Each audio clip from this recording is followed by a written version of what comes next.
Some years ago, one of my ex-students came to visit me. His name was David, and he was working on Wall Street, and he told me an interesting story. He said that he worked basically for almost 3 weeks on a presentation for a big merger and acquisition. And when he finished, he worked really hard on this PowerPoint presentation, graphs and statistics and information. You know, he was really kind of very excited about this. And when he sent it to his boss shot him an email 10 minutes later saying, "Nice job, but the merger was canceled." And this was it.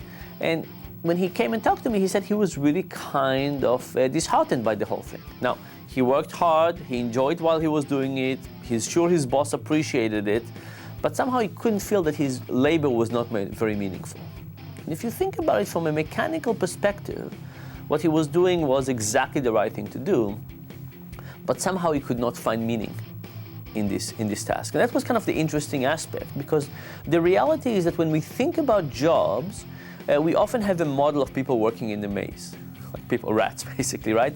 People are like rats working in a maze, where there's a very functional use of labor, but what about meaning? What about other stuff? I mean, the fact is that human beings have a much broader range of motivation that gets us to care about lots of stuff.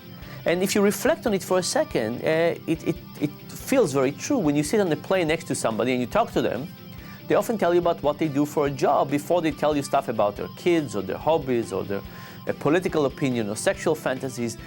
Our identity and what we find in the workplace seems to be incredibly central to who we are and how we think about ourselves. So we decided to experiment with this, and here was the basic idea.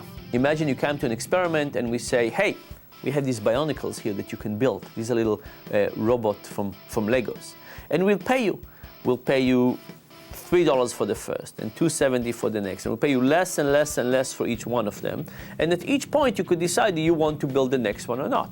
So you have a diminishing wage scale. And at each point, you have to decide, is it worth your while to continue building or not? And presumably, you will build until it's not worth the pleasure and the money you're getting from it is not enough to compensate for your time. And people did it in one or two conditions. In the first condition, they build one, we looked at it, we said, thank you, do you want another one? If they said yes, here's the next one, and we put it under the desk, and we kept on doing it. And we told everybody that when the experiment is over, we're going to disassemble all the robots and give them to the next person. This was the first condition. In the second condition, we call the Sisyphic condition. After Sisyphus, you remember Sisyphus pushing the rock up the hill, and every time it got to the top, it goes down. And the idea is that this feels very differently. It feels very different to push the same rock on the same hill than if, for example, you had to push it on a different hill every time, right? Because this way there's no sense of progress. So what did we do? We gave the participant the first Lego, they started building it. When they finished, we said, thank you, do you want to build another one? If they say yes, we gave them the second one. But as they were building the second one, we disassembled the first one in front of their eyes. And if they wanted to build a third one, we would give them back the one they just finished building and we finished deconstructing. So there's a cycle in which building and deconstruction. Now what happened? First of all, they built much fewer Legos, right? And the other interesting thing was that we asked them how much they enjoy Legos in general. And for the people in the basic condition, there was a really nice correlation between how long they persisted and how much they said they love Legos. People who loved Legos persisted much longer than people who didn't love Lego. But for the people in the Sisyphic condition, what happened was that this correlation was basically zero. Somehow by destroying their labor before their eyes, we were able to suck out the joy from their meaning. Now, here's kind of one way to understand this experiment. This was not an experiment about big meaning. We're not talking about saving the world, building bridges, finding cancer. We're talking about building Legos for a few minutes. But even though there was a little meaning to start with, reducing it, even by a small amount, had a tremendous effect on people's motivation. So when we think about the workplace, I think we need to think about two things. The first is how do we create more meaning, which is actually very important. But the second thing is how do we don't choke the meaning that already exists.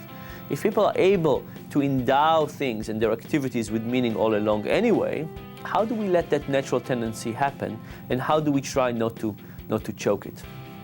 So going back to David's boss, you could think about what could he have done to get David to feel good about it. The merger was going away. There was nothing he could do about it. But should he, for example, sat with David and went over the slides with him? Should he call the meeting and get David to present the information to the other group as a learning process? All of this will take time and effort and attention, and mechanically would not be as useful, but I think it would have dramatic influence on David's motivation moving forward. And those are the kind of things we need to start thinking about when we think about people working and the range of motivations that actually are at play everywhere in life, including at the workplace.